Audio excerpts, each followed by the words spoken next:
வணக்கம். நான் துரைப்பாண்டியன், கீரமங்கலம். இப்போ நான் இருக்கிறது வந்து என் தோட்டத்திலேருந்து பேசுகிறேன். எனக்கு இங்கே வந்து 3 ஏக்கர் நிலம் இருக்குது. நான் 1995 தென்னை பலா நடவு செஞ்சுருந்தேன். இதில் வந்து தென்னை மரத்துக்குள்ளே ஊடு பயிரத்தை நான் பலா விவசாயம் பண்ணிக்கிருந்தேன். முதல்ல ஒரு மூசு 2 மூசு விடும். வருஷம் ஆக ஆக கிளைகள் கூட போக போக மகசூலும் அதிகமாக காய்க்க ஆரம்பிக்கும். இப்போ என்கிட்ட இருந்த மரம் வந்து 30 கிலோ வரைக்கும் 2 மரம் வந்து 30 கிலோ காயெல்லாம் வந்துச்சு. அந்த மரம் இப்போ புயலில் சேதமாகி அந்த மரம் வெட்டிட்டேன்.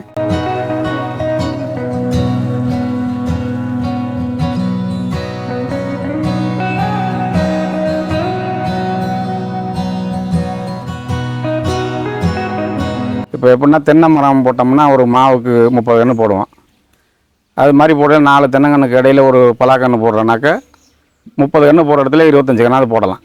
ஒரு மாவுக்கு ஏக்கருக்கு 75 கன்று போடலாம். 4 தென்னங்கன்றுக்கு இடையில் ஊடு பயிராக போடுறது. இதே ஒரு சில ஆள் வந்து நெருக்காலம் போடுறா, 10 அடிக்கும் போடுறா, 15 அடிக்கும் போடுறாங்க. குறைஞ்சது ஒரு 25 அடி குறையாமல் போட்டோம்னா போதுமான இடைவெளி கொடுத்தோம்னா அந்த மரம் நல்லா வளர்ச்சி கொடுக்கும், காயும் மகசூலும் நல்லா கொடுக்கும். அது மாதிரி இப்போ நான் அது மாதிரி தான் பண்ணியிருக்கிறேன். அதே ஒரு ஏக்கருக்கு 75 கன்று மினி 3 ஏக்கருக்கு 225 மரத்துக்கிட்டே இருக்குது. இப்போ நம்ம வருஷத்துக்கு ஒரு திருப்பு நான் குப்பை வைப்பேன் முன்னாடி. அது மாதிரி வைக்கிறம்போது இப்போ பலா மரத்துக்குன்னு தனியாக ஒரு இது இப்போ நம்ம பராமரிப்புன்னு ஒன்றும் பண்ணுறதில்ல, குப்பை உரம் வைக்கிறே இல்லை. தென்னை மரத்துக்கு வைக்கிறதே அதை எடுத்துக்கிறோம்.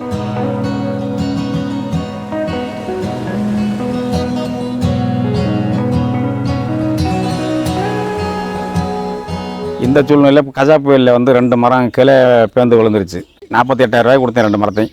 நம்ம கீரமங்கலம் வியாபாரிகிட்ட தான் கொடுத்தேன். இப்போ அது இல்லாமையும் மர வகைகளும் போட்டிருக்கிறேன். அதுக்குள்ளே ஊடு பயிராகவும் இருக்குது.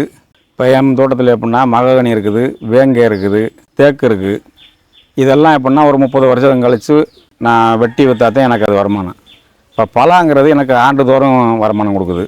எனக்கு நெருக்கடியான காலங்களில் இந்த மரங்களெல்லாம் அறுவடை பண்ணி பத்தலைனாலும் பலா மரத்தை விற்று அதுவும் மொத்தமாக நான் பலனடையலாம்.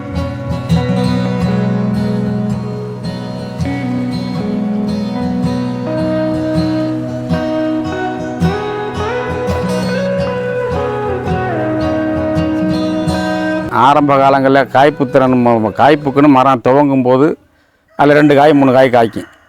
அப்போது வந்து ஒரு காய் 100 ரூபானாலும் 3 காய் 300 ரூபா விலை வரும். இது இப்போ எனக்கு காய்க்கிற எப்படின்னாக்கா ஒரு மரத்துக்கு வந்து இந்த இப்போ கிடக்கிற மரத்துலேயே ஒரு 20 காய்கிட்ட கிடக்குது. 300 ரூபாய் குறையாத ஒரு காய். வியாபாரி என்ன பண்ணுவாங்கனாக்கா ஒரு மரமே 500 ரூபாய்த்தையும் வாங்குவாங்க, 500 ரூபா 700 ரூபான்னு. ஆனால் நம்ம வெட்டி போட்டோன்னா லாபம் கூட. 2000 ரூபாய் ஒரு வருஷத்துக்கு குறைஞ்சது 2000 ரூபாய் வருமானம் இருக்கும் ஒரு மரம்.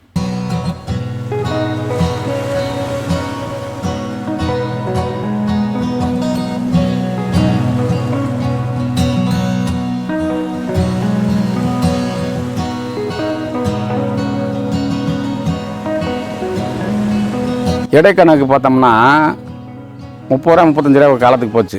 இப்போ வந்து எடையை கொடுக்குறல ஏலக்கடையில் போடுறோம். அவங்க வந்து அந்த காயை தூக்கி பார்த்துட்டு கொடுக்குறாங்க. அது 25 ரூபாய்க்கு குறையாமல் போகுது. இன்றைக்கி இடைக்கணக்குன்னு பார்த்தோம்னா 25 ரூபாய் ஒரு கிலோ. இப்போ ஒரு மரத்தில் ஒரு காய் 10 கிலோன்னா 250 ரூபா. 10 காய் கிடந்துச்சுன்னா 2500 ரூபா இப்போ நான் எடுக்கிறேன். அதான் ஒரு மரத்துக்கு 2500 ரூபானாக்கா ஒரு ஏக்கருக்கு 75 மரம், ஒரு 3 ஏக்கருக்கு 225 மரம்.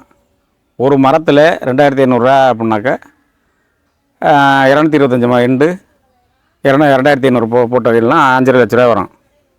இது இப்போ போதுமானதாக இருக்குது. எந்த நெருக்கடியும் இல்லாமல் பராமரிப்பும் அதிகமாக தென்னை மரத்துக்கு பராமரிக்கிறதோட இதையும் சேர்ந்து வருமானம் கொடுக்குறதுனால எனக்கு மன நிறைவாக இருக்குது.